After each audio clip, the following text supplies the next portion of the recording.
Pastor Ron, it's great that you're here today. Good to be here. I've been really enjoying and getting a lot out of the Job series that you're doing right now, and in light of what's going on in the world today, and all that we're going through as individuals, as a church, and as a nation. So it's really timely that you would come and want to speak a little bit more directly to the problem of evil, Theodicy, right? Yeah. God and his righteousness in light of the fact that there is evil in the world. Yeah. So I want to begin with that well-known syllogism that goes like this, basically. If God is all-powerful, then he'd be able to prevent evil. If he's all good, he would want to prevent it, and yet evil exists. So somebody's going to say, well, that means there can't be a God, or if there is a God, he's either not all-powerful or not all good.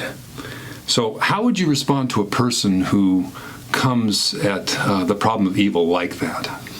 Yeah, it's an old question. It's not a new question, and it's a real question that you hear so oftentimes, and rightly so, because I think it is a problem. Sometimes Christians kind of minimize it and say, "Well, it's not really a problem," but I think it is a problem. But the answer to the problem really comes from trusting the Lord. You know, if you don't trust the Lord and you don't know Him, and then that sounds logical. That sounds like that's really what's happened here. You know, that there's evil in the world.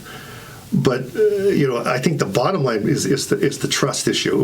We don't have an answer to the so-called problem of evil because we don't have all the pieces on the table yet.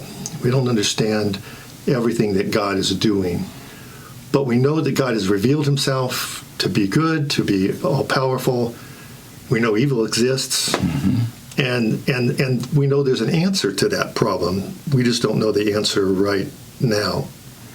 And that's where the trust issue comes in. Yeah, the unbeliever is unwilling to trust God, doesn't know God, and doesn't want to know God until God opens their heart, Yeah. And so it is a problem to them. It sounds as if that disproves Christianity, when it really doesn't. It just simply says that's an issue that we don't understand fully. We don't understand why God chose to make a world where he knew and even planned that there would be evil in it. And yet that doesn't make him evil. It doesn't make him the creator of evil.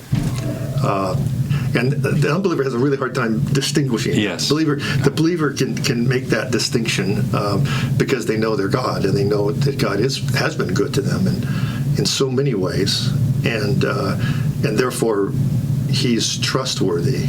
Just like Job, we mentioned Sunday, that he, even though the Lord was slaying him, he wasn't denying the evil and denying the problems. Right. He was willing to trust him. Though he slay me, yet will I trust him. And the believer can take that stance because they know their God. The unbeliever is working on their own autonomous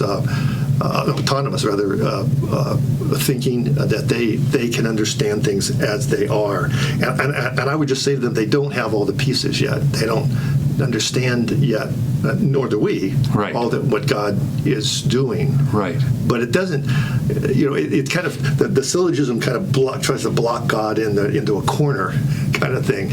And really there's another alternative there. It's not just that there's no God, or God is evil, or God has lost power. There's an alternative, that there's an answer to evil. There's an answer for all those things to fit, even though we can't see that right now. And that's what Job, of course, had to do. He had to wait.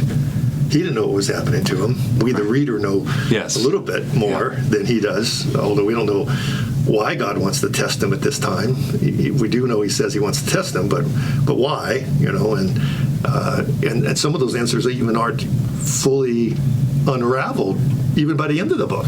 Right. And that's part of the message, is that God is God and we're not, and we don't understand God's ways. Yeah.